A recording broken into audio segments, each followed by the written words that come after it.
इसलिए कि हमारे अहले सुन्नत के मदरसे में अगर हम रुपया सर्फ करेंगे, अपने इदारों को और अपने मदरसों को मजबूत करेंगे, तो सुन्नियत भी बढ़ेगी, हक्कानियत बढ़ेगी, हक रोशन होगा, हक लोगों तक ज्यादा दूर तक पहुंचेगा। लेकिन खुदा ना खास्ता अगर हम ऐसे इदारों और ऐसे मदरसों की इमदाद करते हैं कि जो गुमराहियत फैलाते हैं, तो खुद तो वो इदारे जो गुमराहियत फैला रहे वो गुनाहगार हो ही रहे हैं, हम उनका ताउन करके हम भी गुनाहों में शामिल हो और हम अपनी आखिरत बनाने की बजाय तबाह कर रहे हैं। ऐसे बहुत से इदारे कायम हुए, आज भी मौजूद है, उनकी शाखें चल रही है कि जिन्होंने गुमराहियत फैलाने का काम किया। उमर का बयान है कि नबी मर चुके हैं, उस्मान गनी का अकीदा है कि नबी मर चुके हैं, अली का अकीदा है कि नबी मर चुके हैं, फातिमा आयशा अज़वाज मुतहरात का अकीदा है कि नबी करीम सल्लल्लाहु अलैहि वसल्लम वफात पा चुके हैं। नबी करीम सल्लल्लाहु अलैहि वसल्लम जिंदा, बोलो, जो जिंदा माने वो काफिर है, जो जिंदा माने वो कौन है? वो मुसलमान नहीं है। नबी मर चुके हैं, नबी जिंदा नहीं है, और जो जिंदा माने वो कौन है? काफिर है। और ये ऐसा अकीदा है जिसको गैर मुकल्लिद नाम निहाद अहले हदीस भी मानते, देवबंदी भी मानते, दोनों चंगू मंगू भाई मानते। ये क्योंकि इनके जो बड़े बुजुर्ग, बड़े आलिम, बड़े इनके अब्बा जान जो है, जिनका नाम था मौलवी इस्माइल देलवी, उन्होंने किताब लिखी, ये भी 6 अकबर की किताब है, नाम है तक़वियतुल ईमान। इसके अंदर वो लिखकर चले गए कि नबी पाक सल्लल्लाहु अलैहि वसल्लम मरकर मिट्टी में मिल गए। माज़अल्लाह, उसी बात को इनके सारे मौलवी दोहराते हुए आ रहे हैं कि नबी पाक सल्लल्लाहु अलैहि वसल्लम मर गए, जो जिंदा माने वो काफिर है। तो सवाल ये पैदा होता है कि जब तक़वतुल ईमान में लिखा गया कि हुजूर मरकर मिट्टी में मिल गए, जब आपके मौलवी ये बोलते हुए नजर आते हैं कि हुजूर मर चुके, खत्म हो गए, फना हो गए, तो जब हुजूर मर गए तो देवबंद में उर्दू सीखने कैसे आए? हुजूर जब मर गए तो खाना पकाने कैसे आए? तो अब अगर खाना पकाने वाला अकीदा सही है तो फिर हुजूर जिंदा है, और तुम कह रहे जो जिंदा माने वो काफिर, तो तुम खुद अपने फतवे के मुताबिक खुद काफिर। और अगर तुमको नहीं नबी मर गए ये अकीदा सही, तो फिर तुम्हारे मौलवी झूठे, मक्कार। तो जो मौलवी झूठ लिखे वो मौलवी क्या, वो मुजद्दिद क्या? वो तो मौलवी नहीं हो सकता। तुमने तो इनको मुजद्दिद और गौसे आजम और गौसे आलम ना जाने क्या क्या बना रखा है। तो फिर जुर्रत करके इन झूठों पे फतवा लगा और कहो कि ये अबू जहल से भी बड़े कज़्ज़ाब और झूठे हैं। साहब मर गया मत कहना, तौहीन हो जाएगी। पर्दा कर गए, ये बड़ी अच्छी इस्तिलाह निकाली हमारे भाइयों ने, पर्दा कर गए। अरे पर्दा किसको कहते हैं? वो इस दुनिया से गुजर गए। अरे अल्लाह के बंदे, उसी को तो हम मौत कहते हैं। नहीं नहीं, मरे नहीं है, पर्दा कर गए। पर्दे का माना क्या हुआ? पर्दे का माना यह हुआ कि वो जिंदा है लेकिन हमारी आंखों से ओझल हो गए। हमारी आंखें इस दुनिया में देख रही हैं, हमारी आंखों से ओझल हो गए का मतलब इस दुनिया से ओझल हो गए। हाँ, इस दुनिया से ओझल हो गए। अरे उसी को तो हम कहते हैं वो दूसरी दुनिया में चले गए। नहीं नहीं नहीं, वो इस दुनिया में ओझल नहीं, पर्दा कर गए। तुम कितना ही अच्छा लक़ब ले लो, पर्दा कर गए। जिंदा हैं, बाहयात हैं, पर्दा कर गए, विसाल कर गए, वफात कर गए, कुछ भी कहो, उनको जिंदा साबित करने के लिए कितने ही अच्छे अलकाब से तुम पुकार लो, लेकिन हकीकत यह है कि जनाबे मोहम्मदुर रसूलुल्लाह इस दुनिया में मौजूद नहीं है। अगर है तो मुझे बताओ, अहले हदीस का ये गुनाहगार बंदा मोहम्मदुर रसूलुल्लाह से मिलने के लिए जाएगा, मुझे एड्रेस दो, मुझे पता बताओ कि जिंदा है तो कहां है, किस जगह है, कहां मिलेंगे, मैं जाऊंगा। मैं उनको अपने घर पे बुला के अपना गुलाम नहीं बनाऊंगा कि जब चाहो अपने घर पे बुला लो, जब चाहो 2 बजे बुला लो, मर्जी चाहे तो 12 बजे बुला लो, मर्जी चाहे तो 10 बजे बुला लो।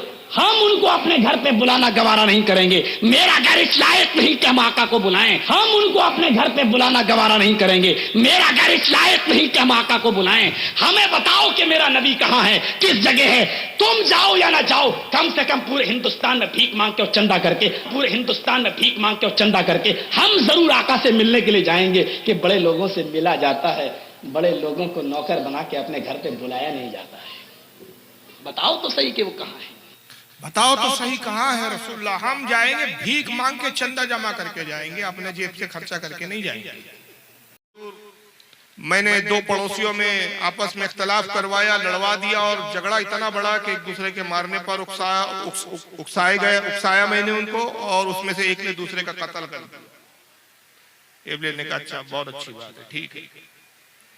कुछ ज्यादा खुशी का इजहार नहीं किया इब्लीस ने, क्योंकि उसका रोज का मामूल था, ये बातें सुनना रोज की बात थी। और उसने कहा अच्छा बहुत अच्छा काम किया। तीसरा शैतान ने कहा हुजूर मियां बीवी में इख्तलाफ करवाया और शौहर ने बीवी को तलाक दे दिया। मैंने ऐसा शौहर को वर्गलाया, इतना बहकाया कि झगड़ा इतना बड़ा कि गुस्से के आलम में आकर शौहर ने अपनी बीवी को तलाक दे दिया। इब्लीस ने कहा अच्छा ठीक है, ठीक है।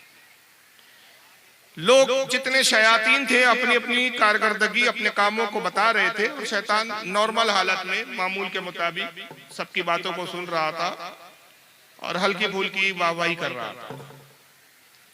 देखा गया कि एक शैतान था, बहुत ही दुबला पतला कमजोर था शैतान। वो खामोश सर झुकाए बैठा हुआ था और कुछ कह नहीं रहा था। इब्लीस की नजर उस पर पड़ी और इब्लीस ने उससे कहा कि तू खामोश खड़ा है, तूने 24 घंटे में कुछ नहीं किया। ये सब लोग कुछ ना कुछ काम करके आए हैं, किसी ने किसी को कत्ल करवा दिया, किसी ने किसी से तलाक करवा दी, किसी ने किसी से लड़वा दिया, चोरी करवा दी, डाके डलवा दिए, फसाद बर्पा करवा दिए, दुनिया भर के इन्होंने गुनाह करवाए लोगों से, और तू खामोश खड़ा है, क्या तूने कुछ नहीं किया? वो दुबले पतले कमजोर से शैतान ने सर झुका के शर्मिंदगी के साथ बड़ी लजाजत के साथ कहता है कि ऐ शहंशाह शयातीन, माफी चाहता हूं कि मैं बड़ा कमजोर वाक़ हुआ हूं, मुझसे तो कुछ भी नहीं हुआ, मैं 24 घंटे में कुछ नहीं कर सका, मैं बहुत सुस्त शैतान हूं। इब्लीस ने कहा ये कैसे हो सकता है, तू शैतान है, तेरा काम बहकाना है, तेरी फितरत है, तू अपनी फितरत के खिलाफ जा नहीं सकता, कुछ तो किया होगा। ऐसा हो ही नहीं सकता कि 24 घंटे तू सिर्फ आराम करता रहा हो, किसी को बहकाया ना हो, किसी को वर्गलाया ना हो, कुछ तो किया होगा। तो उस शैतान ने फिर बड़े शर्मिंदगी के साथ दोबारा कहता है कि ऐ शहंशाह शयातीन, ऐ शैतानों के बादशाह, मुझे कहते हुए झिझक हो रही है, शर्म आ रही है कि ये सारे शयातीन इसका मजाक, ये सारे जितने शैतान है मेरा मजाक उड़ाएंगे। मैंने किया तो है लेकिन बहुत छोटा सा ही काम किया है। कहा अच्छा वो छोटा जो काम किया वही बता, क्या किया था? कहा हुजूर बस ये छोटा सा काम ये किया कि एक बच्चा मदरसा पढ़ने जा रहा था, मैंने उस बच्चे को वर्गलाया, बहकाया और उसको खेल में मशगूल करवा दिया। मैंने उस बच्चे को वर्गलाया और उसको बहकाते हुए उसके जहन में ये डाला कि ये पढ़ने लिखने से क्या होगा, इससे भी इससे दिमाग खराब होता है, जहन पे बर्डन पड़ता है, जहन पे तनाव बढ़ता है। खेलने कूदने के दिन है, खेल कूद मजा मस्ती का मौका है, और मैंने उसको खेल कूद के नाम पर, मजा मस्ती के नाम पर खेल में मशगूल करवा दिया और मदरसा जाने से उसको रोक दिया। बस जैसे शैतान ने ये जुमला सुना खुशी से उछल पड़ा, तख्त से नीचे आया, गले लगाया और कहा अंता अंता, तू ही तो काम का, बाकी तो सब निकम्मे, असल काम तो तूने किया। सारे शैतान हैरान हो गए कि एक छोटे से बच्चे को इसने बहकाया, इसमें इसने कौन सा तीर मार दिया, इसका बस तो एक छोटे से बच्चे पे चला है, हमने तो बड़े बड़े काम करवा दिए, दंगे फसाद करवा दिए, कत्ल करवा दिए, डाके डलवा दिए, चोरियां करवा दी, तलाके करवा दी। लेकिन शैतान ने इतने पुरजोश अंदाज में हमें शाबाशी नहीं दी, इतनी मसरत और खुशी का इजहार नहीं किया। इसने इतना छोटा सा काम किया कि एक छोटे से बच्चे को बहकाया और ये इब्लीस इतना खुश हो गया। उन्होंने कहा कि माफ करना ऐ शहंशाह शयातीन, इसने कोई बहुत बड़ा काम नहीं किया, मगर हम देख रहे हैं कि हमारे कामों की अहमियत नहीं है, इसके काम को आपने बहुत अच्छे से सुना और उसको सराहा, तारीफ की, खुशी का इजहार किया, इसको गले लगाया, हालांकि इससे बड़े काम हमने किए। इब्लीस ने कहा जानते हो इसने क्या काम किया है, इसकी अहमियत को तुम नहीं समझते, आओ चलो मैं तुम्हें बताता हूं कि इसने किया है क्या, तुम्हें मैं तजुर्बे के तौर पर, प्रैक्टिकली तौर पर समझाता हूं, आओ मेरे साथ। सारे शैतान को लिया और आबादी की तरफ आया। जब आबादी की तरफ पहुंचे सारे शयातीन इब्लीस के साथ, तो उस वक्त मगरिब की अजान हो रही थी, अजान कानों में गूंज रही थी। इब्लीस ने अपने शैतानों से कहा कि यहाँ सब खड़े हो जाओ। अच्छा शैतान हमें नजर नहीं आते, उनको अल्लाह ताला ने ये कुव्वत दी है, ये ताकत है उनमें कि वो इंसानों को नजर नहीं आते, मौजूद होते लेकिन नजर नहीं आते। कहा तुम यहाँ सब खड़े रहो, अब देखो मैं क्या करता हूं। फिर शैतान ने अपने वजूद को जाहिर किया और एक मुसलमानी अंदाज में, एक मुसलमानी हुलिया बनाया, सर पे छोटी सी टोपी रखी और एक देहाती की शक्ल बनाकर, एक गांव के रहने वाले की शक्ल बनाकर मस्जिद के दरवाजे पर आकर खड़ा हो। तभी एक आबिद साहब मस्जिद में दाखिल हुए और ये आबिद साहब वो थे कि एक वक्त की भी नमाज ये कज़ा नहीं करते, 5 वक्त के नमाज के पाबंद थे, नमाजी थे, इबादत गुजार थे, लेकिन कमी ये थी कि इल्म नहीं था। इबादत गुजार तो बहुत थे लेकिन इल्म से आशना नहीं थे, पढ़ा नहीं था, इल्म हासिल नहीं किया था, दीनी तालीम से वाकिफ नहीं थे, बस सजदों पे सजदे, इबादत पे इबादत ही किया करते थे। और आबिद साहब समझते थे कि मैं बहुत अच्छा हूँ, मैंने बहुत बड़ा तीर मारा है कि साहब 24 घंटे हम वक्त या तो तस्बीह पढ़ता हूँ या अल्लाह की तारीफ और तौसीफ बयान करता हूँ, 5 वक्त नमाज पढ़ता हूँ, नवाफिल के भी एहतमाम करता हूँ। बस जैसे आबिद साहब दरवाजे में दाखिल होने लगे, इब्लीस उनके सामने आया देहाती की शक्ल में, कहा अस्सलाम वालेकुम। आबिद साहब ने कहा वालेकुम सलाम, क्या बात है हुजूर, बस एक छोटा सा मसला पूछना है। माशाअल्लाह बहुत बड़े आबिद जाहिद है, आप इबादत गुजार हैं, बस एक छोटा सा मसला पूछना चाहता हूँ, बयान कर दीजिए। कहा ये कोई मसला पूछने का वक्त है, अजान हो रही है, पहले नमाज पढ़ लेते उसके बाद मैं मसला बयान करता हूँ। कहा हुजूर अभी तो अजान हो रही है, जब तक अजान खत्म होंगी उससे पहले आप मसला बता चुके होंगे, क्योंकि मसला बहुत छोटा सा है, कोई ज्यादा पेचीदा मसला नहीं है कि जिसके लिए आपको बहुत वक्त लगे जवाब देने के लिए। कहा अच्छा चल ठीक है, जल्दी पूछ क्या मसला है। इब्लीस ने अपने जेब में से एक छोटी सी कांच की शीशी निकाली, एक छोटी सी बोतल निकाली और कहा हुजूर ये शीशी आप देख रहे हैं? कहा हाँ देख रहा हूँ। कहा क्या अल्लाह ताला कादिर है, अल्लाह को ये कुदरत है या अल्लाह को ये ताकत हासिल है कि पूरी जमीन और आसमान और पूरी कायनात को इस शीशी में डाल दे? बस जैसे आबिद साहब ने सुना गुस्से में आके कहा जाहिल कहीं का, देहाती कहीं का, बदबक, अक्ल है तुझे? कहाँ इतनी सी शीशी उठा ले आया और कहाँ इतनी बड़ी जमीन आसमान चांद सूरज पूरी कायनात, तुझे अक्ल भी है? कुछ भी पूछता है मरदूद। अब इतनी सी शीशी में मेरी एक उंगली और एक अंगूठा नहीं आ सकता, तो पूरी जमीन आसमान कहाँ से शीशी के अंदर आ जाए?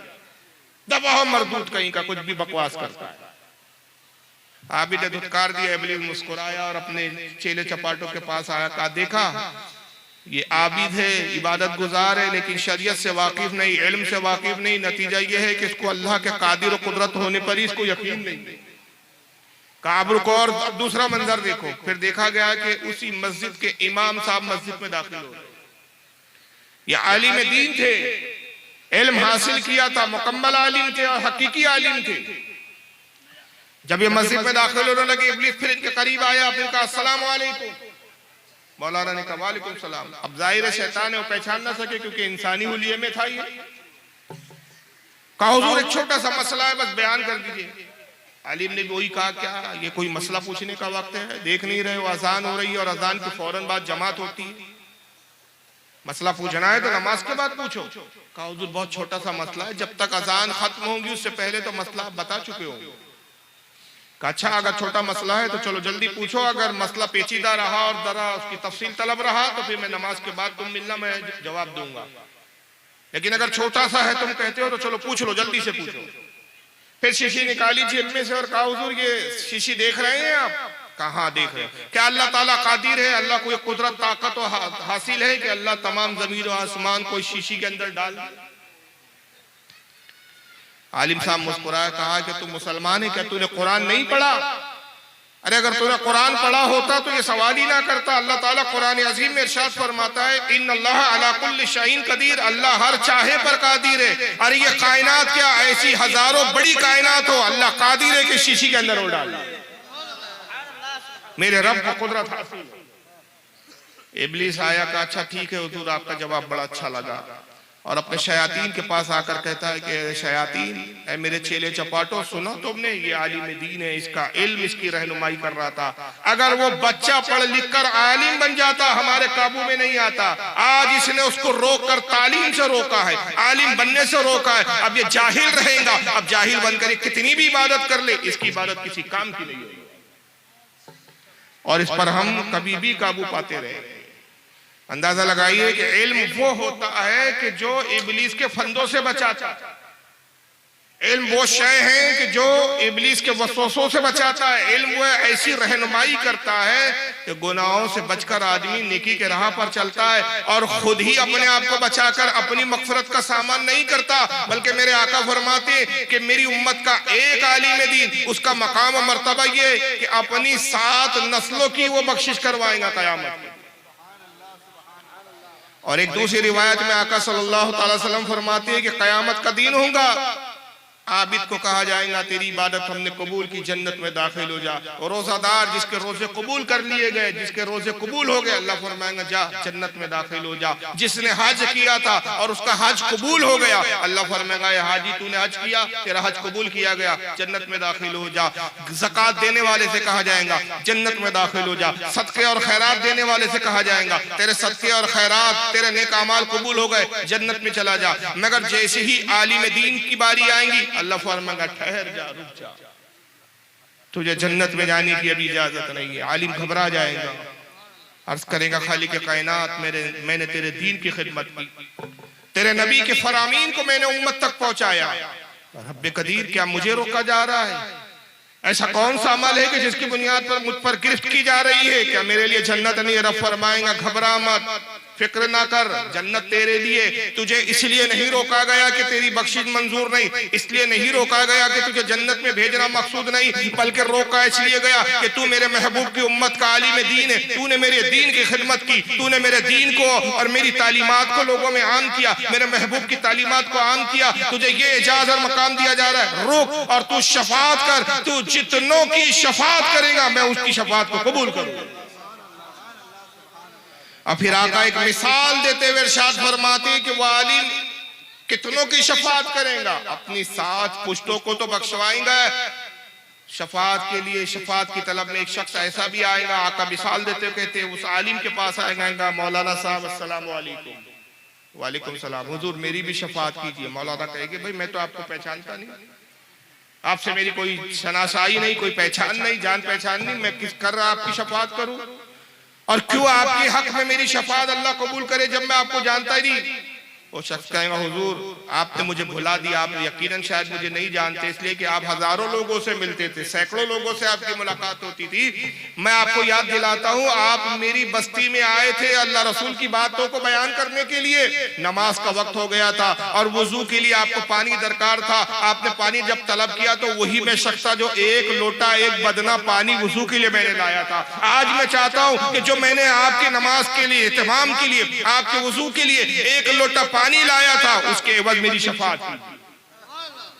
अल्लाह ताला से वो आलिम दीन अर्ज करेगा खालिक कायनात तू जानता ये वही बंदा है जिसने 1 वक्त की नमाज के वुजू के लिए पानी मुहैया किया था। रब्बे कदीर मैं उस 1 वक्त के पानी देने के तवस्सुल से तेरी बारगाह में इल्तिजा करता हूँ कि इसको जन्नत अता फरमा, मेरी शफात को कबूल फरमा। अल्लाह के नबी फरमाते रब इरशाद फरमाया आलिम दीन उसकी उंगली पकड़, उसका हाथ पकड़ और उसे भी अपने साथ जन्नत में लेकर चला जाए। तो एक आलिम दीन बनता है तो सिर्फ अपनी शफात नहीं करता हो, वो सिर्फ अपने आप को नहीं बख्शवाता, बल्कि 7 पुश्तों की शफात का जरिया बन जाता है। इससे अंदाजा लगाइए कि मदारिसों की अहमियत कितनी है, अपने एक औलाद को आलिम बनाने की अहमियत कितनी है। अगर अल्लाह ने 1 से ज्यादा आपको बेटे दिए तो कम से कम 1 बेटे को जरूर आलिम बनाना चाहिए। एक आलिम बनाना गोया आपने अपने खानदान की शफात का और अपने खानदान की बख्शिश का जरिया मुहैया कर लिया। तो ये मदारिस मामूली बात नहीं है। और फिर इन मदारिसों में जो आपने दिया है इस वक्त और दिल खोल कर दिया है, इसके अजर सवाब का आप अंदाजा नहीं लगा सकते। आका फरमाते हैं कि जो बंदा खुलूस दिल के साथ दीन की राह में 1 दिरहम भी खर्चा करता है, अब तो दिरहम नहीं चलते, उस वक्त दिरहम चलते थे। दिरहम कहते चांदी के एक सिक्के को, यानी हमारे दुनियावी आज के एतबार से मैं कहूँ 1 रुपया, हालांकि आज 1 रुपए की भी कोई वैल्यू नहीं रही। अब 1 रुपया नजर भी नहीं आते। आमतौर पर बच्चे को भी दो चॉकलेट खाने के लिए तो बोलता है 1 रुपए में कोई चॉकलेट नहीं मिलती, वैल्यू खत्म हो गई। लेकिन आका बता रहे हैं कि ये 1 रुपए की अहमियत क्या होगी। आका फरमाते जो दीन की राह में 1 रुपया खर्च करता है, कयामत के दिन जब वो अल्लाह की बारगाह में हाजिर होगा, रब फरमाएगा ये ले तेरे ये अजर सवाब और ये नेकी है। हुजूर फरमाते जब वो अपने नेकियों को देखेगा तो हैरान हो जाएगा, ओहद पहाड़ के बराबर नेकियां होंगी, ओहद पहाड़ के बराबर। वो हैरान होगा, कहेगा मौला मैंने तो इतने अमाल किए ही नहीं, इतनी इबादत तो की ही नहीं कि ये मेरे अमाल इतने ओहद पहाड़ के बराबर। और अब फरमाएगा ये वो 1 दिरहम है, वो 1 रुपया जो तूने मेरी राह में खैरात किया था, और उस 1 दिरहम के सदके की मैंने परवरिश की और उसको ऐसे पाला जैसे तुम अपने बच्चों को पालते हो, जिसको तुमने नाबालिग छोटेपन में रखा और फिर जब वो जवान हो गया, ये तेरा वो सदका है कि जब तूने दिया तो ये छोटा था, मैंने परवरिश की, ये आज तेरा सदका जवान हो गया है और इस शक्ल सूरत में आ चुका है, मैंने ऐसे इसकी परवरिश की। तो आप ये ना सोचे कि भाई हमने ये हकीर सी रकम दी, ये क्या फायदा देंगी। खुदा की कसम कयामत के दिन ये ओहद पहाड़ के बराबर नेकियां बनकर आपके सामने आएंगी। ये बहुत बड़ी सआदत है कि दीनी इदारों का कयाम करना, ये बहुत बड़ी सआदत है कि दीनी इदारों में अपनी औलादों को आलिम बनने के लिए भेजना, ये बहुत बड़ी सआदत है कि दीनी इदारों का ताउन करना। और इसकी अहमियत हमारा दुश्मन भी समझता है। यही वजह है कि आजकल एक मुहिम चल रही है कि मदारिसों पे पाबंदी लगाई जाए। वो भी जानता है कि जब तक मदरसे है इस्लाम जिंदा है। अगर इस्लाम को कमजोर करना है, इस्लाम को फना करना है, मिटाना है, तो सबसे पहले इनके मदरसों पे हमला करना पड़ेगा।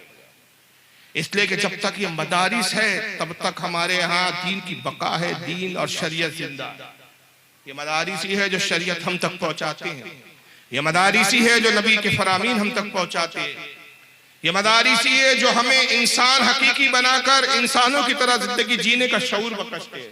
ये मदारिस ही है जो हक और बातिल में इम्तियाज करते हैं और हमें ये शऊर देते हैं कि इस्लाम के नाम पर अगर कोई चीज आए तो हम हक और बातिल का इम्तियाज कर सकते हैं। लेकिन याद रखिए मदारिस तो बहुत सारे होते हैं, ये भी देखना जरूरी है कि कौन से मदारिस क्या है। सिर्फ मदरसे में ही दे दिया उठा के किसी भी मदरसे में, ऐसा नहीं है। कुछ मदारिस दीनी मफाद के लिए होते हैं और कुछ दीन के नुकसान पहुंचाने के लिए भी बनाए जाते हैं। ये हमारी जिम्मेदारी है कि हम ये देखें कि हम जिस मदरसे में दे रहे हैं, इस मदरसे से जो चीज आम की जाएंगी वो इस्लाम के लिए नफा बख्श होंगी कि इस्लाम के लिए नुकसानदेह होगी। इसलिए कि याद रखिए कि इल्म 2 तरह का होता है। इल्म कितने तरह के होते हैं?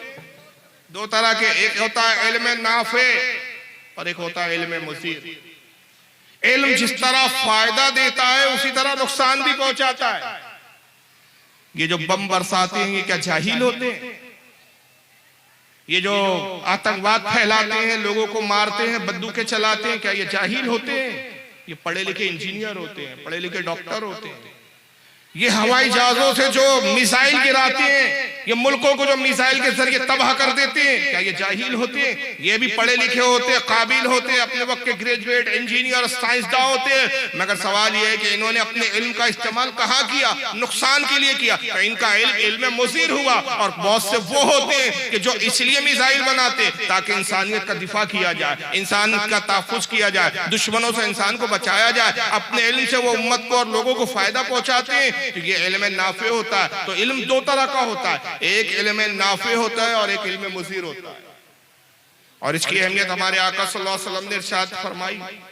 हज़रत उम्मे सलमा रज़ी अल्लाह तआला अन्हा से रिवायत है, वो फरमाती है कि हुजूर सल्लल्लाहु अलैहि वसल्लम की आदत करीमा थी, रोजाना का मामूल था, बिला नागा ये रोज का मामूल था कि नमाज फज्र अदा करने के बाद आका सल्लल्लाहु अलैहि वसल्लम जो दुआ फरमाते हैं उसमें ये दुआ बिलखुसूस हुआ करती।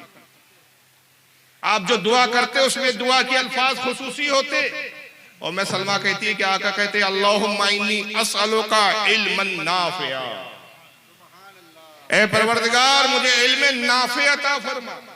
हालांकि सरकार खुद सरापा इल्म है, हुजूर ही इल्म है, मगर ये उम्मत की तालीम के लिए कि बताना मकसूद है कि इल्म नाफे और क्या होता है, इल्म मुसीर क्या होता है। तो आप दुआ करते थे परवरदिगार मुझे नफा बख्श इल्म अता फरमा, वो इल्म अता फरमा जो फायदा बख्श हो। क्योंकि जब इल्म नुकसानदेह हो जाता है तो उम्मतों को गुमराह कर देता है। किसी ने आला हज़रत फाजिल बरेलवी से पूछा, हाफिज मिल्लत से पूछा, माफ कीजिए, आला हज़रत हुजूर हाफिज मिल्लत का कौल है, फरमाते हैं कि 3 चीजें हैं दीन के खिदमत के लिए और इनके अपने अपने मकाम और अहमियत है। फरमाते सबसे आसान है तकरीर। ये जो काम मैं कर रहा हूं ये सबसे आसान है शरीयत की इस्तिलाह में। हालांकि ये अवामुन नास के एतबार से ये भी बहुत मुश्किल है, लेकिन बाद उलमा की कैटेगरियां के लिए हो रही है कि उलमा के लिए सबसे आसान काम कौन सा है? तकरीर। फिर फरमाते उससे ज्यादा दुश्वार और मुश्किल है तदरीस। तदरीस यानी मदरसे में पढ़ाना, और सबसे मुश्किल है तसनीफ।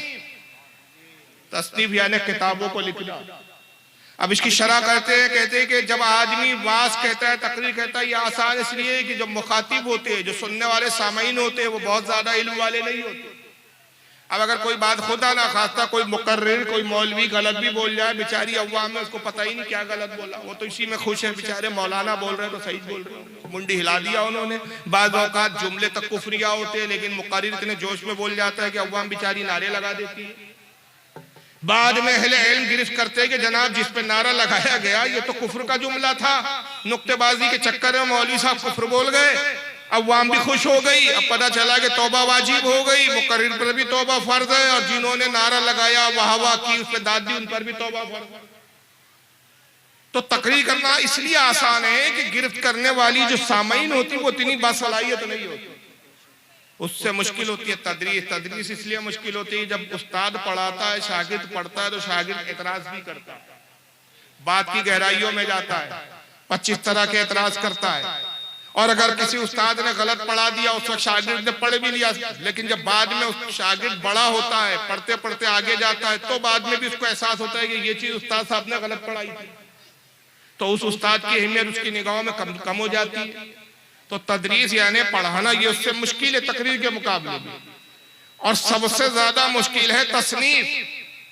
तसनीफ यानी किताबें लिखना, इसलिए कि अगर सही तरीके से किताबें लिखी, अव्वल तो किताब लिखने के लिए इल्म बहुत चाहिए, हवालों के लिए किताबों का मुताला चाहिए, फिर कौन सी दलील कहाँ दी जाएंगी, कहाँ नहीं दी जाएंगी, कौन सी दलील कहाँ फिट बैठेंगी, कहाँ नहीं बैठेंगी, ये दलील नासिख है, मनसूख है, आयत है कुरान की, हदीस है। अगर आप हुक्म बयान कर रहे हैं तो नासिख से कर रहे हैं कि मनसूख से कर रहे हैं, ये सारे दुनिया भर के लवाजमात है।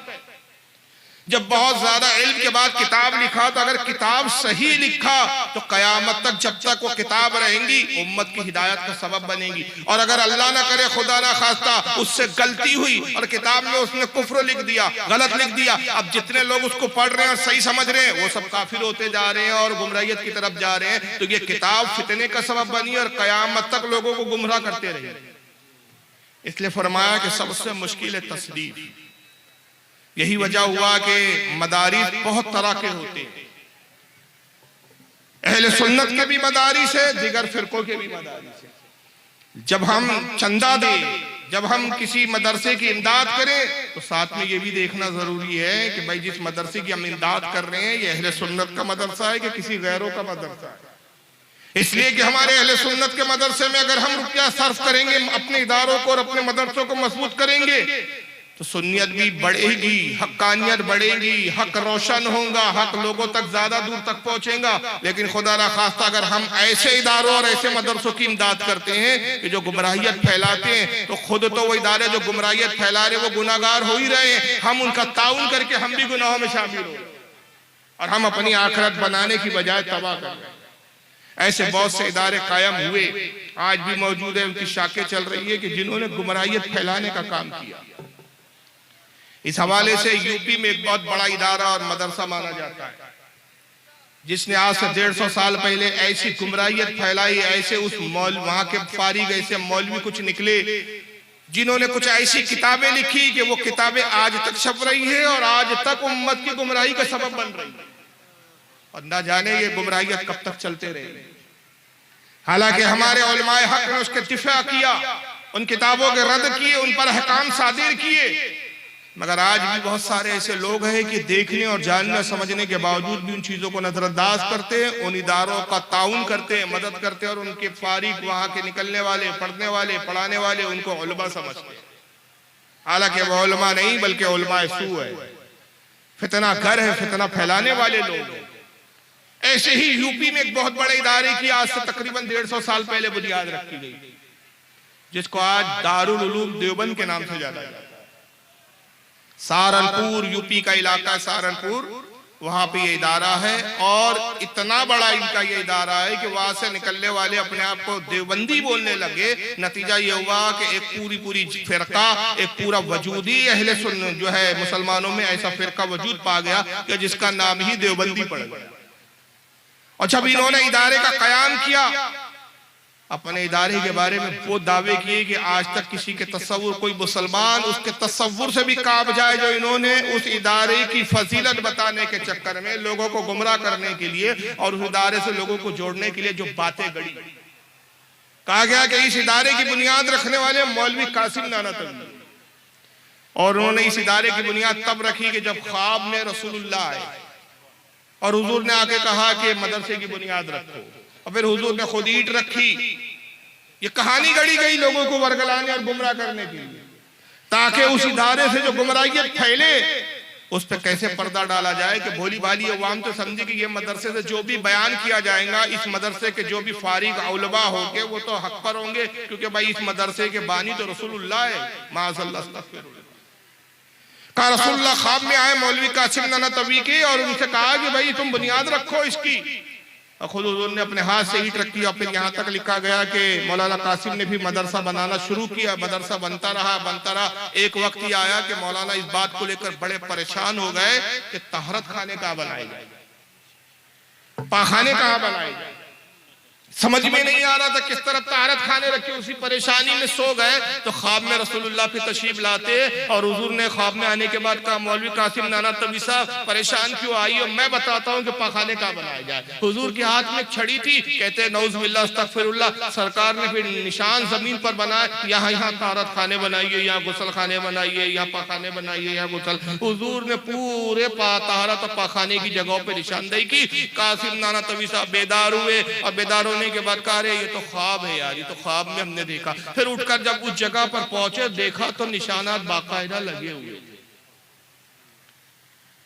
अंदाजा लगाइए उन्होंने रसूलुल्लाह को किस काम का जिम्मेदार ठहराया, पाखाने बनाने के। और जब मदरसा तैयार हुआ और वहां से जब उसी मदरसे के जेर एहतमाम कुछ किताबें, कुछ अकायद लोगों में आम किए गए, जिस पर हुक्म सादिर किए गए, वो मैं बताऊंगा आगे। और फिर फतवा उलमाए हक ने उन किताबों को लेकर जब फतवे लगाने शुरू किए कि ये बातें इस्लाम के खिलाफ पेश की जा रही है। जैसे इन्हीं मौलवी कासिम नानातवी ने किताब लिखी छोटी सी, और ये किताब इस वक्त मेरे टेबल पे मौजूद है। देखिए बहुत छोटी सी किताब है, नाम है तहज़ीरुन नास। इतनी सी किताब है।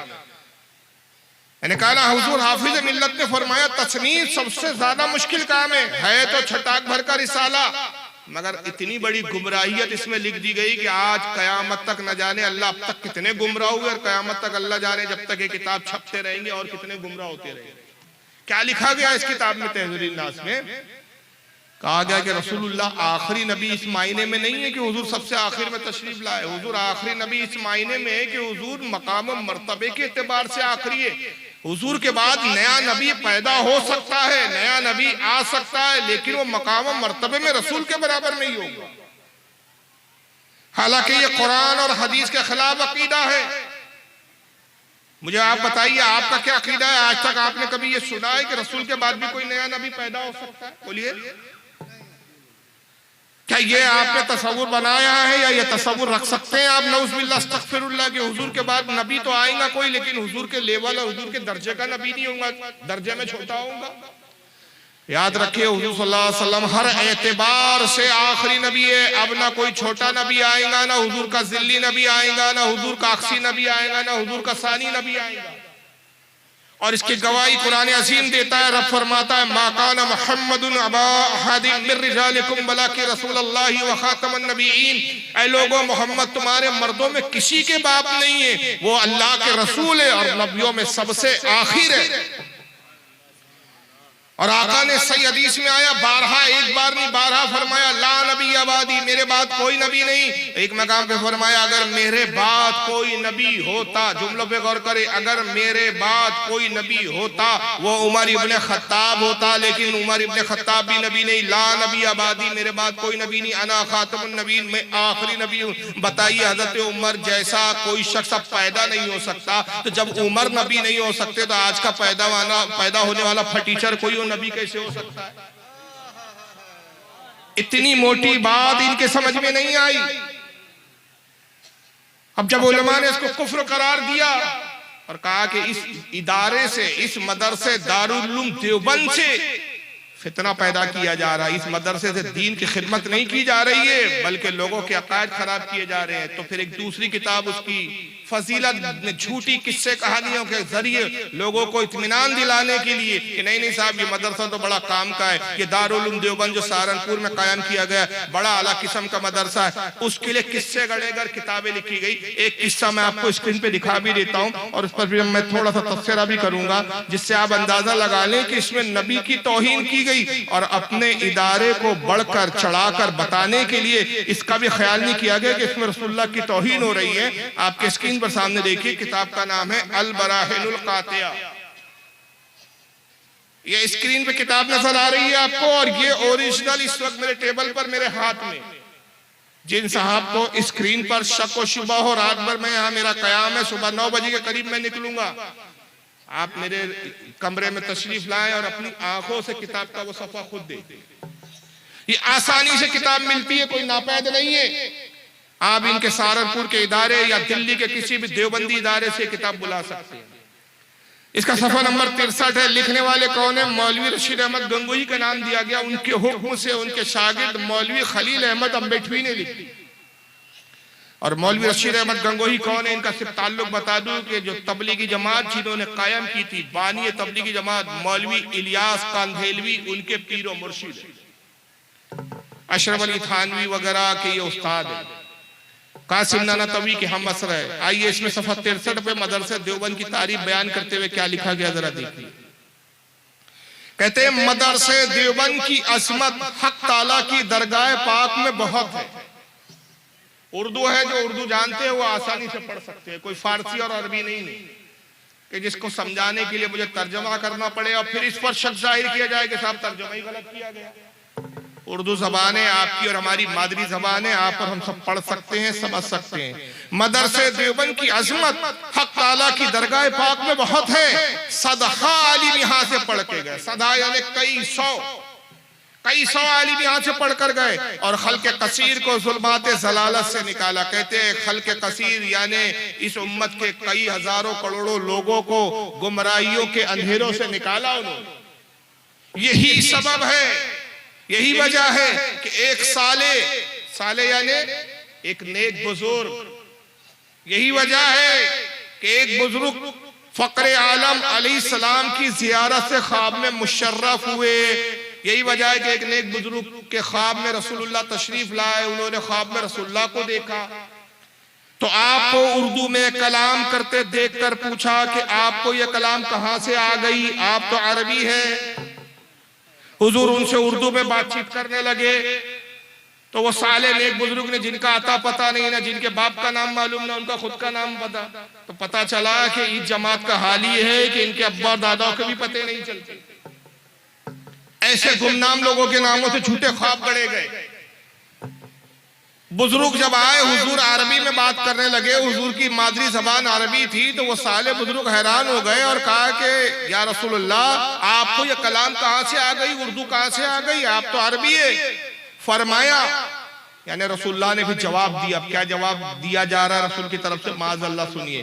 फरमाया कि जब से उलमाए मदरसे देवबंद से हमारा मामला हुआ हमको ये जबान आ गई, सुभान अल्लाह, इससे रुतबा इस मदरसे का मालूम हुआ। इस मदरसे का रुतबा देखो कि हुजूर क्या जवाब देते हैं कि जब से हम इस मदरसे में आने जाने लगे और हमारा मामला उलमाए देवबंद से हुआ, देवबंद के उलमा की सोबत में हम उठने बैठने लगे तो इन देवबंद के मौलवियों से हमको उर्दू जबान आ गई। हमने इन देवबंद के मौलवियों से उर्दू सीख ली। यानी हुजूर के उर्दू सिखाने में उस्ताद कौन हो गए? देवबंद के मौलवी। वो आका जो सारी कायनात को पढ़ाने आए थे वो उर्दू नहीं जानते थे, इन फटीचरों से उर्दू सीखने आए। मैं आपसे खुद एक सवाल पूछता हूं, हुजूर इस कायनात में, इस जमीन पर जब भेजे गए, हमारे दरमियान में मबूस किए गए, सिखाने के लिए भेजे गए कि सीखने के लिए भेजे गए? बोले यार बहुत खामोश बैठे आप, बहुत ठंडा मजमा है। सिखाने के लिए भेजे गए कि सीखने आए थे? जो सारी कायनात को पढ़ाने आया, उसको क्या माज़अल्लाह उर्दू नहीं आती थी? हो सकता है कोई कहेगा कि नहीं नहीं साहब भाई देखिए बात उर्दू जबान की हो रही है, हुजूर ने जो भी सिखाया वो अरबी में सिखाया, हुजूर तो हिंदुस्तान कभी आए नहीं, फिर उर्दू जबान तो बहुत बाद में इजाद हुई, उस जमाने में तो उर्दू थी भी नहीं, तो वाकई हुजूर को उर्दू नहीं मालूम थी, देवबंद के मदरसे आके हुजूर ने सीख लिया, तो इसमें कौन सी बुरी बात है? मैं कहता हूँ ये तुम्हारा फटीचरों का अकीदा हो सकता है, लेकिन कुरान इसके खिलाफ बोलता है। कुरान को बयान करता है अर्रहमान, वही रहमान है, अल्लमल बयान खलकल इंसान, अर्रहमान अल्लमल बयान खलकल इंसान अल्लमहुल बयान। रब फरमाता वही रहमान है कि जिसने कलाम करना कुरान नाजिल किया अपने महबूब पर, इंसानियत की जान मोहम्मद को पैदा किया और उसको कलाम करना सिखाया। अल्लाह कहता है कि महबूब को हम सिखा रहे हैं, हम पढ़ा रहे हैं। तो क्या देवबंद के मौलवी ये कहना चाहते हैं कि अल्लाह तूने सब सिखाया सब पढ़ा है लेकिन उर्दू छोड़ दिया था? जबकि दूसरे मकाम पे वाज़े तौर पर कुरान कहता है वअल्लमका मा लम तकुन तअलम, है मेरे हबीब जो तू नहीं जानता था वो सब कुछ हमने तुझे सिखा दिया, जो भी तुझे नहीं मालूम था हमने सिखा दिया, हर चीज हर ज़बान हमने तुझे सिखा दी। मगर देवबंद के मौलियों का गोया दावा यह है कि अल्लाह तेरा ये दावा है कि तूने अपने हबीब को हर चीज सिखा दी, सब तूने सिखा दिया था, लेकिन उर्दू जबान तुझसे भी रह गई थी, वो कोर्स हमने मुकम्मल करवा दिया। अस्तगफिरुल्लाह रब्बी मिन कुल्लि ज़ंबि व अतूबु। लेकिन जब हम वाक़यात देखते हैं, रिवायतें देखते हैं, सरकार की सीरत देखते हैं, तो हमें पता चलता है कि नबी पाक सल्लल्लाहु ताला अलैहि वसल्लम को अल्लाह ताला ने जवामिल किलम बनाकर भेजा था, तमाम ज़बानों के जानने वाले थे, हत्ता कि आप जानवरों की भी ज़बान जानते थे। सिर्फ एक रिवायत में बयान करने पे इक्तिफा कर रहा हूं क्योंकि आगे मुझे और कुछ बयान करना है और दिखाना है। एक मरतबा आका सल्लल्लाहु ताला अलैहि वसल्लम सहाबा के दरमियान में आए और इरशाद फरमाया कि मेरे सहाबा की जमात, मैं चाहता हूं कि तुम में से जो ज़हीन सहाबा है, जो अच्छी जबान बोलते हैं, जिनके बोलने का जिनको मलका हासिल है, कमांड है जिनको बोलने पर, मुख्तलिफ मुल्कों में जाओ और दीन की इस्लाम की तबलीग करो, इस्लाम के और दीन के पैगाम को आम करो। फिर आपने एक सहाबी को चुना और कहा ऐ फुला इब्ने फुला, मैं चाहता हूं तुम मुल्क शाम की तरफ जाओ, दीन का पैगाम पहुंचाओ। ऐ फुला इब्ने फुला तुम इराक जाओ, दीन का पैगाम पहुंचाओ। ऐ फुला इब्ने फुला तुम मिस्र जाओ, दीन का पैगाम पहुंचाओ। ऐ फुला इब्ने फुला तुम इंडोनेशिया की तरफ जाओ, दीन का पैगाम पहुंचाओ। ऐ फुला इब्ने फुला तुम रोम की तरफ जाओ, दीन का पैगाम पहुंचाओ। जिन जिन सहाबा के नाम लिए और जिन मुल्कों की तरफ जाने के लिए हुक्म दिया, सहाबा सुनकर खामोशी के साथ सर झुकाए खड़े, अदब के मारे कुछ अर्ज नहीं करते। साहब सरकार ने फरमाया क्या बात है तुम खामोश हो? अर्ज किया या अल्लाह के नबी आपसे क्या छुपा है सरकार, आप जिन मुल्कों में हमें भेज रहे हैं उन मुल्कों की जबानें हमको नहीं आती और वो लोग हमारी अपनी जबान नहीं जानते। जब हम अपनी जबान में उनसे कलाम करेंगे वो हमारी जबान नहीं समझ सकेंगे और जब वो हमसे कुछ कहेंगे हम उनकी जबान ना समझ सकेंगे। तो अल्लाह के नबी फिर जब जबानों का तबादला ना होगा तो हम इस्लाम और दीन को कैसे उन तक पहुंचा पाएंगे? सरकार मुस्कुराए फरमाया कि अच्छा ये बात है मेरे साहबा, जाओ सुबह फजर की नमाज मेरे पीछे इस हाल में पढ़ने आना कि तुम सफर के लिए तैयार रहो। जाओ सफर की तैयारियों में लग जाओ और सुबह फजर की नमाज में इस हाल में मस्जिद नबी में आना कि तुम सफर के लिए तैयार पाओ। साहब अपने घरों में आए, यकीन था सहाबी थे, वहाबी नहीं थे वो लोग, हुजूर की बात पे यकीन था। उन्होंने शक व शुबे का इजहार नहीं किया कि एक रात में किसी मुल्क की जबान थोड़ी सीखी जा सकती है और वो भी सिर्फ सिखा दी रहे, बस सुबह आ जाना और चले जाना। उनको मालूम था कि यकीनन नबी पाक सल्लल्लाहु अलैहि वसल्लम किसी मोजिज़े का इज़हार फरमाएंगे। अपने घरों में आए और अपनी अहलिया और अपनी बीवियों से कहा कि सामान तैयार करो, हमें हुजूर के हुक्म से कल सफर पे निकलना है। सामानों को उन्होंने तैयार किया, ऊँटों और घोड़ों को तैयार किया, सामान ऊँटों और घोड़ों पर लाद कर बार करके वो हुजूर की खिदमत में आए। नमाज फजर आका की सोहबत में और आका की इक्तिदा में पढ़ी। जब नमाज से फारिग हुए नबी करीम सल्लल्लाहु अलैहि वसल्लम मस्जिद से बाहर तशरीफ लाते, सहाबा भी तशरीफ लाए। फरमाया मेरे वो सहाबा कहाँ हैं जिनको मैंने मुख्तलिफ मुल्कों में जाने के लिए कहा था? एक साहबी आगे बड़े, सरकार अब हाजिर है। कहा बताओ मैंने तुम्हें कहाँ जाने के लिए कहा था? हुजूर मुझे रोम के लिए कहा था। दूसरे से पूछा तुम्हें कहाँ कहा था? अल्लाह के नबी मुझे ईरान जाने के लिए कहा था। तीसरे ने कहा मुझे इराक जाने के लिए कहा था। किसी ने कहा मुझे मिस्र जाने के लिए कहा। हुजूर ने फरमाया लाइन लगाओ, करीब करीब आओ। और उसके बाद एक एक सहाबी हुजूर के करीब आता। नबी करीम सल्लल्लाहु ताला अलैहि वसल्लम अपना लवाबे दहन, अपना थूक मुबारक उनके मुंह में डालते। रावी हदीस कहता है जैसे ही आका का लवाब थूके मुबारक उस सहाबी के मुंह में जाता, उसी वक्त उस मुल्क की जबान उसको अता हो जाती। अंदाजा लगाइए कि हमारे आका का वो मोजिज़ा कि अपना लुआब दे दे तो ज़बान अता फरमा दे। तो क्या हुजूर को उर्दू में इतनी तंग दामनी थी? हुजूर को उर्दू नहीं आती थी जो इन फटीचरों के पास उर्दू सीखने के लिए आया? मगर बड़ा अजीब अकीदे का दोगलापन है कि जब एक किताब में ये लिख गए थे कि उर्दू, जब देवबंद के मदरसे की अजमत बताने की बात आई, अपने उस इदारे की अजमत बताने की बात आई कि जिस इदारे से कुफ्र और गुमराहियत की बातें आम की जा रही थी, तो उस पर पर्दा डालने के लिए झूठे किस्से और झूठे कहानियां गढ़ी गई, अपने मुल्लाओं की फजीलत बताने के लिए झूठे वाकयात बयान किए गए। बल्कि यही नहीं, बल्कि एक जगह तो यहाँ तक लिखा, ये भी एक ख्वाब देखते चले कि माज़अल्लाह इसमें नबी की कैसे तौहीन की गई। तस्करतुर रशीद किताब आपके सामने यहाँ पर मौजूद है। ये उली रशीद अहमद गंगोई के हालात में किताब है जिनके हुक्म से बराइल कातिया लिखी गई। तबलीगी जमात के बानी मौलवी इलियास कांदिली के जो पीर साहब है, इनके पीर थे इस रशीद अहमद गंगोई, अशरफ अली थानवी, कासिम नानातवी, खलील अहमद अम्बेटवी। इन सब के पीर का नाम था हाजी इमदादुल्लाह बाशिर बख्ती, और उनको ये आला हजरत कहा करते थे। ये अलग बात है कि जब हम इमाम अहमद रज़ा मुहद्दिस बरेलवी को आला हजरत कहते हैं, ये एतराज करते हैं कि भाई नबी तो हजरत है, मूसा हजरत है, ईसा हजरत है, बड़े बड़े बुजुर्गों को तुमने हजरत कहा, लेकिन ये बरेली के मौलाना को तुमने आला हजरत कहा। ये तब एतराज करते हैं, मगर अपने गिरेबान में नहीं झांक के देखते कि इनके खुद बुत कदों में कितने आला हजरत पल रहे हैं।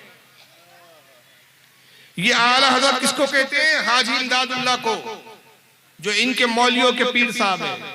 अब उनके बारे में एक वाक़या लिखा गया और इसमें नबी की तौहीन कैसे की गई। कहते हैं आला हजरत की भावज का उसने एतकाद और मुखलिसाना बर्ताव। जो आला हजरत थे यानी हाजी इमदादुल्लाह, उनकी भावज थी, भाभी थी, उसका हुस्न एतकाद ताकीदा बहुत अच्छा था, बर्ताव मुखलिसाना था, लोगों से खुलूस के साथ मिलती थी, मेहमानों का खाना खुद पकाती थी, और किसी मेहमान के नावक्त आने से कभी तंगदिल ना होती थी। कोई मेहमान किसी भी वक्त में आ जाए, रात में, दिन में, दोपहर में, कभी बुरा नहीं मानती थी, मेहमान का खाना खुद पकाया करती थी। एक दिन आला हजरत ने ख्वाब देखा, यानी हाजी इमदादुल्लाह ने ख्वाब देखा कि आपकी भावज आपके मेहमानों का खाना पका रही है कि जनाब रसूल मकबूल सल्लल्लाहु अलैहि वसल्लम तशरीफ लाए, और आपकी भावज से फरमाया कि उठ, तू इस काबिल नहीं कि इमदादुल्लाह के मेहमानों का खाना पकाए, उसके मेहमान उलमा हैं, उसके मेहमानों का खाना मैं पकाऊंगा। इन्हें बताया गया कि हमारे मदरसे देवबंद के उलमा की शान व अजमत इतनी बड़ी है कि उनका खाना पकाने कौन आते थे? रसूलुल्लाह आते थे। मैं सिर्फ एक सवाल करता हूं, उसी सवाल में इस गुस्ताखी का जवाब आपकी जबान से खुद अदा हो जाए। मुझे बताइए, अगर आज जाहिरी हयात में हजरत सैयदना फारूक आजम हजरत उमर इब्न खत्ताब होते और फारूक आजम के सामने कोई ये कहता कि तुम्हारे नबी हमारे घर आए और हमारे मौलियों का खाना पका कर गए, तुम्हारे नबी हमारे मौलियों के बावर्ची है, तो मुझे बताइए हजरत उमर क्या करते? उसको गले लगाते, पेशानी चूमते, गए तलवार निकाल के काम तमाम कर देते? बोलो क्या करते? सर उड़ा देते, कहते बदबक, हम तो अपने नबी के पाए मुबारक में कांटा छुप जाए इसको भी गवारा ना करते थे, हम तो नबी के गुलाम थे, हम तो अपने अरब के सरदार होकर नबी की गुलामी पे फक्र करते थे, और ये तुम्हारे फटीचर मौलवी इतने बड़े हो गए कि उर्दू सिखा रहे हैं, खाना पका रहे हैं, हुजूर को बावर्ची बना दिया, जूते लगाते। लेकिन देखिए ये मौलवी अपनी गुस्ताखियों से तौबा नहीं करते, किताबें मुसलसल छाप रहे हैं, बातें लिखी जा रही हैं, मानी जा रही है, तौबा की तौफीक सल्ब हो गई, और उसके फिर उठ पटांग जवाब देते हैं। पाकिस्तान का एक मौलवी है जिसका नाम है इलियास घुम्मन, नाम है उनका, क्या नाम है? उन्होंने ये मेरी तकरीर का एक जवाब दिया। मैंने बंबई में जब बहुत साल पहले ये किताब और ये इबारत पढ़ी और ये बहुत वीडियो वायरल हुई, तो तो इलियास घुम्मन ने जवाब देते हुए कहा कि साहब ये बरेलवी लोग खामोखा किसी भी बात को खींच तान के गुमराहियत और कुफ्र की तरफ ले जाते हैं, इसमें कोई पकड़ नहीं है, कोई गलती नहीं है, समझने का फेर है। हुजूर सल्लल्लाहु ताला अलैहि वसल्लम बहुत बड़े हैं, हमारे उलमा उनके सामने बच्चों की तरह है। अगर बड़ा बच्चों का कोई काम कर दे तो उससे कोई नौकर थोड़ी हो जाता है। फिर मौलवी जी ने मिसाल दी और कहा देखो घर में कई बार ऐसा होता है कि बच्चों की माँ किसी काम में मसरूफ होती है या मैके गई है, छोटे बच्चे घर में कुछ देर के लिए कहीं चले गई, उतनी देर में बच्चे ने पेशाब कर दिया, पाखाना कर दिया, तो बाप पेशाब पाखाना धुला देता है बच्चों का, तो उससे क्या वो भंगी हो जाता है। बच्चों को भूख लगी, घर में कोई खाने खिलाने वाला नहीं है, माँ मसरूफ है या माँ कहीं गई हुई है, तो बाप खाना बना देता है, तो क्या उससे बावर्ची बन जाता है। हर कोई यही कहेगा कि बड़ा जब बच्चों के लिए काम करता है तो ये उसकी शफकत है, मोहब्बत है। तो हुजूर ने अगर देवबंद के उलमा का खाना बना दिया आकर, तो ये हुजूर की मोहब्बत है, हुजूर की शफकत है, इससे हुजूर बावर्ची थोड़ी बनी। ये तावील लाया, ये जवाब लाया। मैंने कहा अच्छा, अगर ये तावील और ये जवाब है तो फिर इसी तावील और जवाब की बुनियाद पर मैं तुम्हें अल जवाब देता हूं, फिर इस पे गुस्ताखी का फतवा ना लगाना। और मैंने जवाब देते कहा, फिर उसके बाद से जवाब नहीं आया मौलवी जी का। मैंने कहा जनाब सुनिए, अगर बड़ा छोटे का काम करे ये शफकत है, तो ये ख्वाब की बात है। आपके मौलवी ने ख्वाब देखा कि हुजूर आए और खाना पकाया, तो ख्वाब सिर्फ आपके मौलवियों को थोड़ी दिखता है, ख्वाब तो हमें भी दिखता है। मुझे भी ख्वाब दिखा कि मेरा नौकर मेरा पाखाना साफ करने आया, तभी आपके मौलाना अशरफ अली थानवी आए, साथ में रशीद अहमद गंगोही भी थे, कासिम नाना तवी भी थे। एक के हाथ में ब्रश था, एक के हाथ में बाल्टी भर पानी था, एक के हाथ में जो फिनाइल था, और तीनों ने मेरे नौकर को बड़ी सख्ती से डांट कर कहा, उठ, तू इस काबिल नहीं कि फारूक रज़वी साहब का पाखाना साफ करे। फारूक रज़वी इस वक्त के बहुत बड़े खतीब है, उनका पाखाना हम तीनों मिलकर साफ करें। तो वो बड़े थे, मुझे छोटे की शफकत के तौर पे मेरा पाखाना साफ करके चले गए। अब इसमें बुरा मानने की कोई जरूरत नहीं। बात समझ में आ रही है कि नहीं भाई? आप बिल्कुल ऐसे खामोश बैठे कि ऐसा लग रहा पुतले बिठा दिए गए।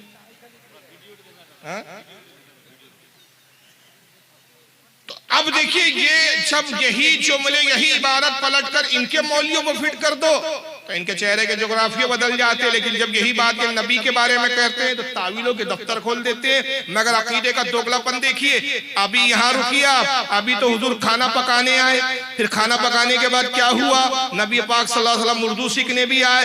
मगर अब अकीदे का दूसरा दोगलापना देखिए, जहां पर ये नबी पाक सल्लल्लाहु ताला अलैहि वसल्लम को जिंदा भी मान रहे हैं और जिंदा ही नहीं मान रहे हैं, मदीने से हिंदुस्तान आकर खाना भी पका रहे हैं, मदीने से आकर उर्दू भी सीख रहे हैं। मगर दूसरी तरफ जब दूसरी बात आती है तो फिर इन मौलियों की बोली क्या हो जाती है, जरा इनको सुन लीजिए आप। अल्लाह के नबी मर गए, आवाज बढ़ाओ भाई इसकी। अल्लाह के नबी बोलो, और जो ये अकीदा न रखे, अरे आवाज बढ़ाओ बेटा, लैपटॉप की। अबू बकर सिद्दीक का ये बयान है। ऑपरेटर साहब आवाज दीजिए। अरे लैपटॉप को आवाज बढ़ाओ। अल्लाह के नबी मर गए, अल्लाह के नबी बोलो, और जो ये अकीदा न रखे वो काफिर है। इसलिए कि अबू बकर सिद्दीक का ये बयान है कि नबी करीम सल्लल्लाहु अलैहि वसल्लम मर चुके हैं।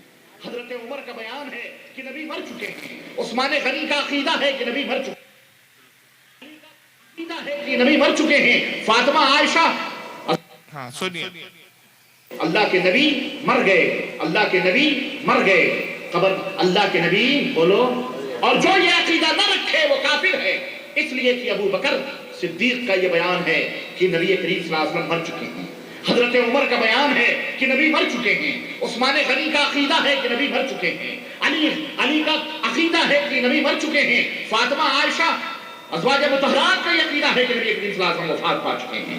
नबी करीम सल्लल्लाहु अलैहि वसल्लम जिंदा बोलो, जो जिंदा माने वो काफिर है, जो जिंदा माने वो कौन है, वो मुसलमान नहीं है। नबी मर चुके हैं, नबी जिंदा नहीं है, और जो जिंदा माने वो कौन है, काफिर है। और ये ऐसा अकीदा है जिसको गैर मुकल्लिद नाम निहाद अहले हदीस भी मानते, देवबंदी भी मानते, दोनों चंगू मंगू भाई मानते। ये कि चूंकि इनके जो बड़े बुजुर्ग, बड़े आलिम, बड़े इनके अब्बा जान जो है, जिनका नाम था मौलवी इस्माइल देलवी, उन्होंने किताब लिखी, ये भी 6 अकबर की किताब है, नाम है तक़वियतुल ईमान। इसके अंदर वो लिखकर चले गए कि नबी पाक सल्लल्लाहु अलैहि वसल्लम मरकर मिट्टी में मिल गए। माज़अल्लाह। उसी बात को इनके सारे मौलवी दोहराते हुए आ रहे हैं कि नबी पाक सल्लल्लाहु अलैहि वसल्लम मर गए। जो जिंदा माने वो काफिर है। तो सवाल ये पैदा होता है कि जब तक़वतुल ईमान में लिखा गया कि हुजूर मरकर मिट्टी में मिल गए, जब आपके मौलवी ये बोलते नजर आते हैं कि हुजूर मर चुके, खत्म हो गए, फना हो गए, तो जब हुजूर मर गए तो देवबंद में उर्दू सीखने कैसे आए? हुजूर जब मर गए तो खाना पकाने कैसे आए? तो अब अगर खाना पकाने वाला अकीदा सही है तो फिर हुजूर जिंदा है, और तुम कह रहे जो जिंदा माने वो काफिर, तो तुम खुद अपने फतवे के मुताबिक खुद काफिर। और अगर तुमको नहीं नबी मर गए ये अकीदा सही, तो फिर तुम्हारे मौलवी झूठे, मक्कार। तो जो मौलवी झूठ लिखे वो मौलवी क्या, वो मुजद्दिद क्या, वो तो मौलवी नहीं हो सकता। तुमने तो इनको मुजद्दिद और गौसे आजम और गौसे आलम ना जाने क्या क्या बना रखा है। तो फिर जुर्रत करके इन झूठों पे फतवा लगा और कहो कि ये अबू जहल से भी बड़े कज़्ज़ाब और झूठे हैं कि जो नबी पर झूठ गढ़ रहे हैं। अब मेराज रब्बानी इनका नाम है, जो मौलवी साहब का वीडियो है आपके सामने, इन्होंने एक बात बोली। इनकी आदत है कि बेदलील सी बक दो मुंह में, जो मुंह में आया बक दो। उनको पता है बेचारी अवाम सीधी सादी है। मैंने कहा ना तकरीर सबसे आसान है। अवाम जिस मौलवी को देखती है, अब जुब्बा है, कुब्बा है, सर पे दुपट्टा है सऊदिया का, तो भाई मौलाना है, गलत थोड़ी कह रहे होंगे। अवाम का ये हाल है, बेचारी तहकीक थोड़ी करती है कि कितना झूठ बोल रहे हैं। मौलवी साहब झूठ क्या बोल गए कि अबू बकर का अकीदा है कि नबी मर गए, हजरत आयशा का अकीदा है कि नबी मर गए, हजरत फातिमा का अकीदा है कि नबी मर गए, सारे सहाबा का अकीदा है कि नबी मर गए। जो नबी को मुर्दा ना माने वो काफिर है। मैं सारे एक एक सहाबी का अकीदा बता सकता हूँ, लेकिन तकरीर बहुत लंबी हो जाएगी और उतना वक्त नहीं है। मैं सिर्फ उस सहाबी का अकीदा बता दूं जो तमाम सहाबा में सबसे अफजल है, और उसी के अकीदे में तमाम सहाबा का अकीदा भी आ जाएगा।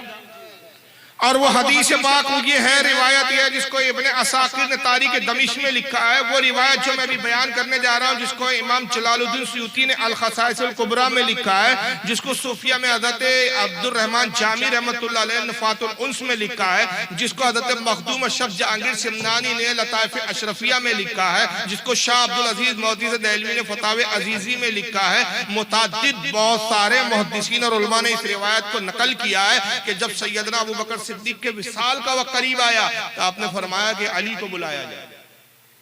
कहाँ है अली? मौला अली को बुलाया गया कि अबू बकर अमीरुल मोमिनीन याद करते हैं। हजरत अली हाजिर हुए, ऐ अमीरुल मोमिनीन क्या फरमा रहे हैं आप, किस लिए मुझे तलब किया? कहा अली ये मेरा आखिरी वक्त है, अब मैं अनकरीब अपने रब से मुलाकात करूंगा, मेरी 2 वसीयत है, इसको आप कबूल कर लें। फरमाया सरकार आप क्या वसीयत है? आप का पहली है कि मैं चाहता हूं कि गुस्ल मुझे आप दे, उन्हीं हाथों से मुझे गुस्ल दिया जाए जिन हाथों ने रसूलुल्लाह सल्लल्लाहु तआला अलैहि वसल्लम को गुस्ल दिया।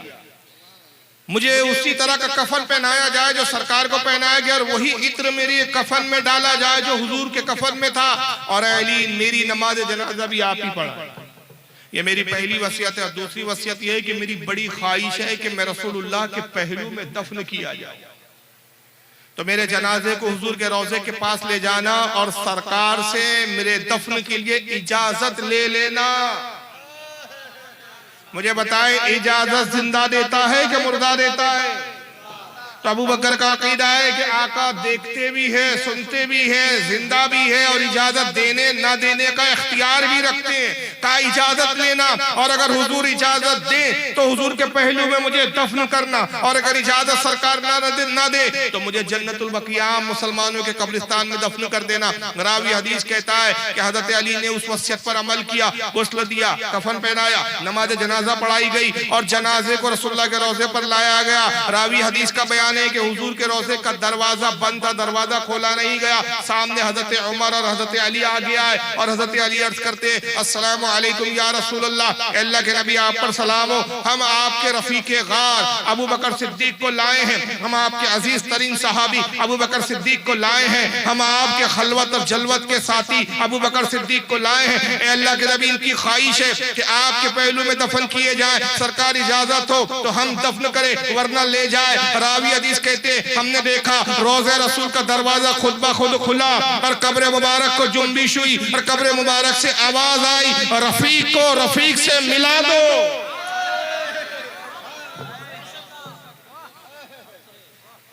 आवाज जिंदे देते हैं कि मुर्दे देते हैं? और अगर कोई कहे कि नहीं ये हदीस हम नहीं मानते, ज़ईफ है सनद के एतबार से, सियाह सित्ता की हदीस नहीं, मुस्तनद किताबों की हदीस नहीं, तो वहाबियों क्या तुमने सियाह सित्ता नहीं पढ़ी? सही मुस्लिम की हदीस नहीं तुम्हारी नजर से गुजरी? किताबुस सलात की मेराज के बयान में क्या का फरमाते मरर तो अला कब्र मूसा वाह हुआ कायम युसल्ली, मैं शबे मेराज मूसा की कब्र पर आया तो मैंने देखा कि मूसा अपनी कब्र में खड़े हैं और नमाज पढ़ रहे हैं। क्या तुम्हें ये हद तवातुर तक पहुंची हुई हदीस नहीं मिली? कौन सा मुहद्दिस और मुफस्सिर और आलिम जिसने इस हदीस को कहीं ना कहीं किसी न किसी किताब में जगह ना दी हो? इस हदीस के तवातुर पर, इस हदीस के पर इज्मा है, मुत्तफक अलैह हदीस है। क्या का फरमाते अल अंबिया अहयाउन फी कुबूरिहिम युसल्लून, अंबिया अपनी कब्रों में जिंदा होते हैं और नमाज पढ़ते हैं। हर नबी कब्र में जिंदा है और क्या करता है? नमाज पढ़ता है। तो हदीस तो कह रही है कि हुजूर जिंदा है, लेकिन एक तरफ तुम्हारा अकीदे का दोगलापना कि तुम कह रहे नहीं नहीं नबी तो मरकर मिट्टी में मिल चुके हैं मां से। एक और मौलवी साहब को देख लीजिए, ये हैदराबाद के, ये क्या कहते हैं जनाब?